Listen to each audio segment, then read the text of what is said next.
Assalamualaikum warahmatullahi wabarakatuh. Kami dari Kompak 3 akan mempresentasikan tentang analisis manajemen strategi, yaitu studi kasus PT Wijaya Karya Persero Tbk.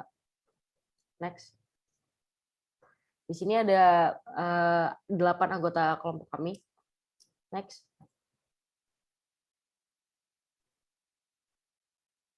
Yang pertama, perusahaan Wijaya Karya Persero Tbk atau bisa disebut juga dengan WIKA. Ini didirikan pada tanggal 29 Maret 1961 dengan nama Perusahaan Negara Wijaya Karya dan mulai beroperasi secara komersial pada tahun 1961. Kantor pusat WIKA ini beralamatkan di Jalan DI Panjaitan Kaf 9 Jakarta Timur dengan lokasi kegiatan utama di seluruh Indonesia dan juga luar negeri. Next. Visi, misi, dan tujuan jangka panjang. Visi dari PT WIKA adalah menjadi salah satu perusahaan EPC dan investasi terintegrasi yang terbaik di Asia Tenggara. Untuk evaluasinya, WIKA sudah terbukti dengan adanya berbagai prestasi dan berbagai penghargaan yang diberikan kepada WIKA, dan dengan adanya perkembangan ekspansi WIKA di luar negeri menunjukkan bahwa WIKA telah mencapai visinya. Untuk rekomendasinya, WIKA harus tetap konsisten dengan apapun yang mereka lakukan sesuai dengan WIKA agar terwujudnya perusahaan EPC dan investasi terintegrasi yang terbaik di Asia Tenggara. Next. Untuk misi bagi sebuah perusahaan merupakan gambaran bisnis apa yang sedang dan akan dijalankan oleh perusahaan, serta tujuan kualitatif apa yang ingin dicapai perusahaan melalui keberadaan di bidang bisnis tertentu. Berikut adalah misinya. Untuk evaluasinya, sudah memenuhi 8 dari 9 karakteristik yang harus terangkum dalam sebuah misi perusahaan menurut David Friedlander, di mana dalam misi PT Wijaya Karya belum menunjukkan apakah karyawan merupakan aset yang berharga bagi perusahaan. Rekomendasinya untuk menambahkan misi perusahaan sesuai dengan karakteristik misi perusahaan menurut David Friedlander, yaitu dalam poin concern for employees. Next. Tujuan jangka panjang, WIKA terus memprioritaskan kliennya, berprestasi, berpikiran positif, dan kemampuan untuk tampil dengan kinerja komersial demi pertumbuhan yang sehat, di mana di saat yang bersamaan juga mampu untuk memenuhi seluruh keinginan stakeholders. Evaluasinya, tujuan sudah sejalan dengan visi dan misi yang diterapkan oleh perusahaan. WIKA memegang teguh moto perusahaan Spirit of Innovation dan mengoptimalkan nilai-nilai perusahaan yang berdasarkan pada prinsip perusahaan. Rekomendasinya WIKA untuk meningkatkan profit, memperluas pangsa pasar dengan meningkatkan ekspansinya ke beberapa negara lain, dan meningkatkan citra perusahaan.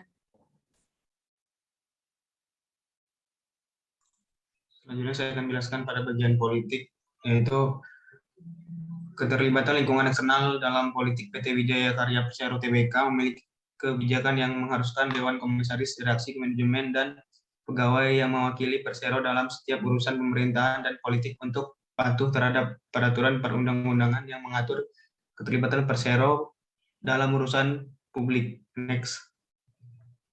Ekonomi. WIKA dan anak perusahaan memiliki komitmen untuk terus tumbuh dan berkembang melalui pencapaian kinerja ekonomi, serta mendatangkan nilai tambah bagi segenap pemangku kepentingan.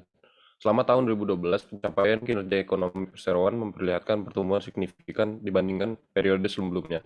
Kondisi ini tidak terlepas dari keandalan kami dalam mengelola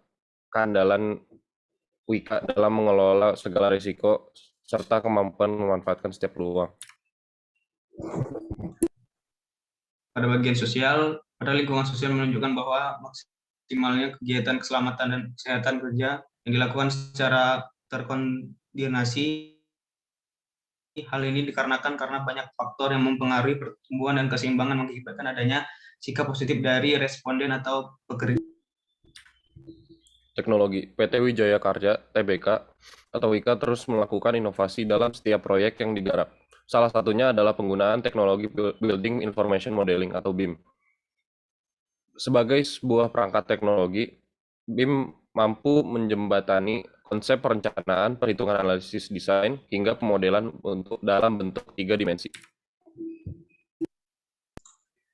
Lingkungan. Pengelolaan lingkungan PT Wijaya Karya Persero Tbk menjalankan operasi perseroan dengan memenuhi hukum maupun praktik standar industri konstruksi yang berlaku serta kebijakan dan standar sistem manajemen lingkungan dalam rangka perhatian terhadap pelindungan kelestarian lingkungan. Next. Legal. Berdasarkan PP nomor 2 tahun 1960 dan SK Menteri PUTL Nomor 5, tanggal 11 Maret 1960, Wika didirikan dengan nama perusahaan Negara Bangunan Wijaya Karya. Kegiatan usaha Wika pada saat itu adalah pekerjaan instalasi listrik dan pipa air.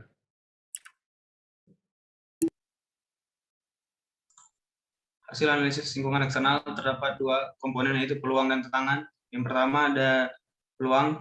Dengan berekspansi ke luar negeri, Wika dapat mempunyai hubungan yang baik dengan para relasinya. Yang kedua, penerapan manajemen pengetahuan di setiap bidang konstruksi. Ketiga, dukungan dari masyarakat. Keempat, pasar yang dituju oleh Wika terdapat di berbagai segmen, yaitu segmen domestik. Yang selanjutnya ada tantangan, kompetitor yang kompeten di bidangnya. Yang kedua, kekuatan tawar-menawar pembeli. Yang ketiga, langkah bahan baku seperti bahan baku pembuatan beton untuk anak perusahaan Wika Beton. Yang keempat, pertumbuhan pesaing yang cepat. Next. Five forces factor. Yang pertama ada perseteruan antara perusahaan yang sudah ada. Industri jasa konstruksi di Indonesia, khususnya di sub bidang usaha bangunan, memiliki persaingan usaha yang sangat ketat. Kebijakan pemerintah baik yang menyangkut ekonomi dan moneter, serta kebijakan lainnya kurang berpihak kepada dunia konstruksi. Ini ada beberapa faktor yang menentukan intensitas dari kompetisi antara pemain yang sudah ada adalah yang pertama yaitu tingkat pertumbuhan industri, yang kedua konsentrasi dan keseimbangan dari pesaing, yang ketiga ada scale learning, ekonomis dan rasio dari fixed dan variable cost. Yang kedua ada ancaman dari pendatang baru. Yang ketiga ada ancaman dari produk pengganti. Yang keempat ada kekuatan tawar dari pembeli. Pembeli dalam industri jasa konstruksi, khususnya sub bidang bangunan, dibagi menjadi dua, yaitu pemerintah dan swasta. Dan yang terakhir yaitu kekuatan tawar pemasok. Dalam industri jasa konstruksi, khususnya sub bidang bangunan, bahan baku utama dan merupakan hal penting bagi perusahaan jasa konstruksi adalah besi beton, ready concrete mix, keramik, peralatan mekanikal, elektrikal, plumbing, dan cat. Juga ada EF matrix dari perusahaan ini, yaitu terbagi menjadi 4 komponen, yaitu key external factor, bobot, peringkat, dan sektor yang didapatkan. Jadi dalam 4 komponen ini dapat kita simpulkan total keseluruhan EFE PT Wijaya Karya, yaitu dengan bobot 1 dan skor yang didapatkan secara keseluruhan adalah 3,133. Next. Ya, di sini ada competitive profile, yaitu ada PT Wijaya Karya Persero, PT Adi Karya Persero, dan PT Waskita Karya Persero.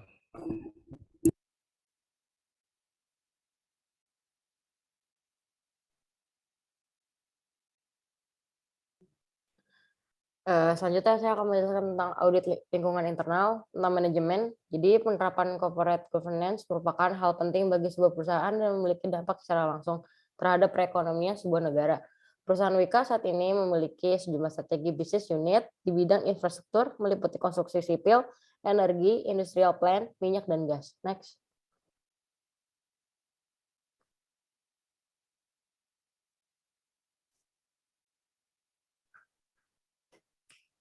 Nah, selanjutnya ada kebijakan sistem manajemen Wika, pimpinan dan seluruh karyawan Wika berkomitmen untuk menerapkan dan mengembangkan. Yang pertama, sistem manajemen keselamatan dan kesehatan kerja.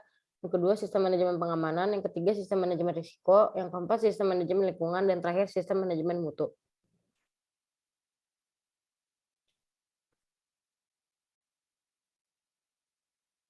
Di sini ada bagian marketing.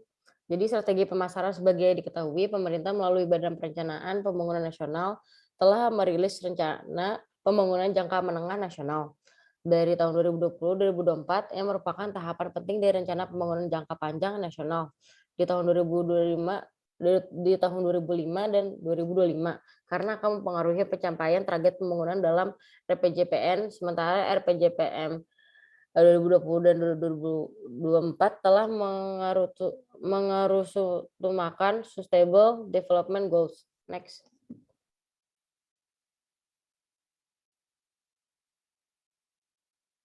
Sini Wika telah melakukan analisis segmen pasar dalam kondisi persaingan serta kondisi perekonomian akibat pandemi, antara lain dengan menggunakan image unit unik pendukung untuk edukasi price sensitif segmen mengenai komparasi harga dan kualitas, memberikan stimuli bagi para pelanggan yang termasuk dalam kategori pasif untuk menjadi promoters,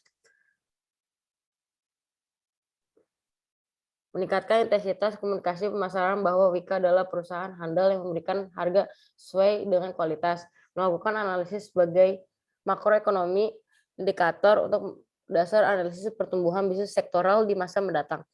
Dan terakhir, mendefinisikan mekanisme awarding kepada para pelanggan yang loyal menggunakan jasa Wika. Next.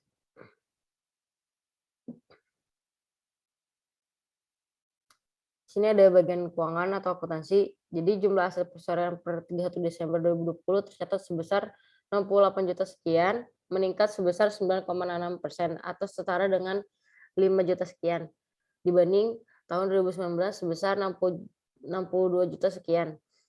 Peningkatan ini terutama disebabkan oleh naiknya kas dan setara kas serta persediaan. Next.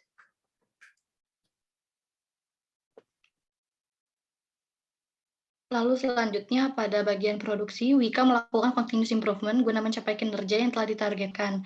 Adanya perbaikan proses bisnis internal dan kepuasan pelanggan yang dijadikan strategi utama dan kunci keberhasilan mereka. Hasil dari pencapaian pada setiap unit kerja sampai dengan integrasinya di perusahaan induk dipantau setiap bulan sehingga bila mana terjadi penyimpangan, tindak lanjut segera dapat dilaksanakan agar sasarannya tetap bisa dicapai. Next. Lalu pada bagian pengembangan, Wika senantiasa menjaga likuiditas untuk mengamankan modal kerja dan solvabilitasnya, juga melanjutkan efisiensi biaya di berbagai bidang kegiatan. Next. Lalu selanjutnya pada bagian sistem informasi manajemennya, seluruh proses rantai pasokan Wika dikelola oleh Biro SCM yang berada di bawah Departemen Negeri Bisnis. Sistem informasi manajemen yang berbasis aplikasi informasi teknologi atau IT di bidang keuangan, pengadaan, sumber daya manusia, pemasaran, Wika mengimplementasikan juga ISCM guna meningkatkan kinerja dan juga mengoptimalkan penggunaan teknologi informasinya. Next. Lalu pada value chain-nya, rantai pasokan sangat berpengaruh dalam rantai nilai perusahaan yang pada akhirnya mempengaruhi kinerja yang dihasilkan dari sebuah produk dan jasa yang dijual. Manajemen pasokan yang baik, terutama penguatan pada praktik pengadaan barang dan jasa, akan mendukung juga kelancaran produksi dan kinerja ekonominya. Selanjutnya, pada IFM Matrix ini, analisa penyusunan strategi dilakukan melalui serangkaian tahapan. Pada tahapan pertama, untuk masukan, yang kedua untuk mencocokkan, dan yang ketiga untuk pengambilan keputusannya. Next. Untuk analisis strategi existing, pada strategi level korporasi, Wika mengimplementasikan strategi pemasaran yakni pasar selektif, di mana pada kasus Wika, mereka memilih pasar domestik, di mana mereka akan memilih proyek yang berasal dari pemerintah, dan untuk internasional, Wika memfokuskan pada proyek yang dikuasai. Dalam strategi level unit bisnis, Wika memiliki anak perusahaan Wika Beton, Gedung, Realty, dan lainnya. Pada Wika Beton, mereka sangat menjunjung tinggi nilai SDM, di mana mereka menyelenggarakan 3 program terkait SDM, yakni Advanced Leadership Program, perbaikan sistem manajemen kerja, dan pengembangan career path. Sedangkan Wika Gedung, mereka mengaplikasikan strategi upstream dan downstream integration yang ditujukan agar berkembangnya bisnis mereka. Terakhir, Wika Realty yang awalnya ingin menawarkan IPO, namun tertunda oleh pandemi, sehingga mereka merenovasi hotel-hotel mereka sebagai strategi kompetitifnya. Untuk strategi fungsionalnya, strategi keuangan Wika berfokus pada optimalisasi tingkat likuiditas yang dapat dicapai melalui strategi keuangan terpusat dan kebijakan pembiayaan proyek secara mandiri. Lalu, Wika menerapkan QSHE, sentralisasi pengadaan, program efisiensi, dan mitigasi resiko sebagai strategi operasionalnya. Wika menerapkan perkuatan integrasi forward-backward sebagai strategi investasinya, yakni dengan cara melakukan investasi yang bernilai tambah dan memiliki keunggulan bersaing. Lalu, Wika melakukan strategi pengembangan human capital berbasis kompetensi dan penghargaan yang disesuaikan dengan arah perkembangan perusahaan dan mengembangkan kompetensi human capital untuk mendukung pertumbuhan perseroan. Selanjutnya. Selanjutnya ada analisis dan pemilihan strategi korporasi. Pada IV Matrix, berdasarkan matriks IV didapat total nilai skor sebesar 3,04. Jika nilai skor di atas 2,50 menandakan bahwa secara internal perusahaan pada posisi kuat. Sebaliknya kalau misalkan di bawah 2,50 menandakan perusahaan pada posisi lemah.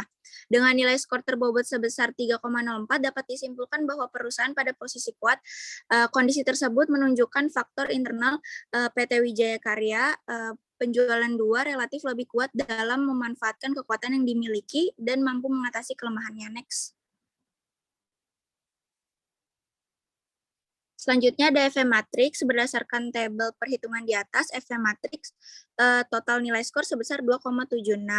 Hal ini menunjukkan PT Wijaya Karya mampu merespon faktor eksternal dengan memanfaatkan peluang yang ada untuk mengatasi ancaman. Next. Selanjutnya ada SWOT analisis. Di sini kesimpulannya, baik Wika Beton secara umum menerapkan intensif dan integratif strategis. Strategi intensif dan integratif perlu Wika Beton. Strategi yang sesuai untuk Wika Beton adalah integrasi horizontal, penetrasi pasar, pengembangan produk, integrasi ke belakang, dan integrasi ke depan. Next. Selanjutnya ada BCG Matrix. Kesimpulannya di sini baik Wika Beton masuk area to star yang mana kedua perusahaan memiliki long run opportunity. Wika Beton lebih besar dari Wika Gedung dan profitability. Wika Gedung lebih besar dari Wika Beton.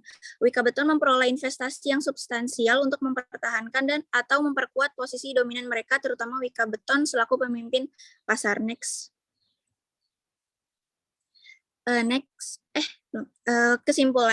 Kesimpulan dari internal external matrix, Wika Beton dan Wika Gedung masuk pada kuadran 4, grow and build, namun tingkat pertumbuhan dan pembangunan Wika Gedung lebih besar dari Wika Beton, intensif dan integratif strategis. Next. Selanjutnya di sini ada beberapa manfaat dari Space Matrix, yaitu menarik keuntungan dan peluang eksternal, mengatasi kelemahan internal dan menghindari beragam ancaman eksternal. Wika Beton kuat secara finansial, lebih unggul dari Wika Gedung, telah memiliki keunggulan kompetitif sebagai market leader. Jadi di sini strategi yang sesuai untuk Wika Beton itu integrasi ke belakang, integrasi ke depan, integrasi horizontal, penetrasi pasar, diversifikasi, pengembangan produk atau strategi kombinasi, kesemuanya masuk akal untuk dipilih bergantung khusus pada situasi Wika Beton. Next. Selanjutnya akan dibacakan oleh Clarissa.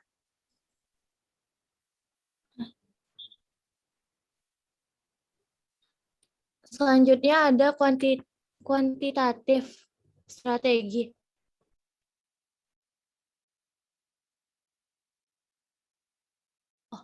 Selanjutnya ada grand strategi matriks.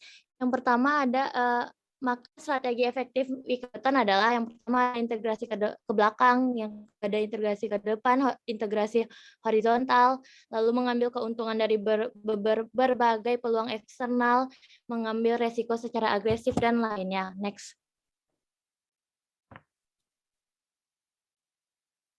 Lalu ada kuantitatif strategi planning matrix. Metode QSPM, kuantitatif strategi planning matrix. Metode QSPM merupakan sebuah metode untuk menentukan prioritas alternatif strategi yang diperoleh dari analisis SWOT. Next. Lalu ada kuantitatif strategi planning matrix kesimpulan. Strategi menarik berdasarkan nilai tas adalah yang pertama ada memodifikasikan produk beton precast maupun pre-stress memiliki nilai tas yaitu 4,39. Lalu ada melakukan promosi penjualan beton intensif dengan nilai tas 3,81. Lalu mengenalkan produk beton ke wilayah timur dengan nilai tas 3,65 dan mengupayakan pengendalian pemasok bahan baku beton dengan nilai tas 3,14. Sehingga memodifikasikan produk beton precast maupun pre-stress merupakan strategi yang paling menarik yang diterapkan Wika Beton. Sekian dari kelompok kami, kurang lebihnya mohon maaf. Wassalamualaikum warahmatullahi wabarakatuh.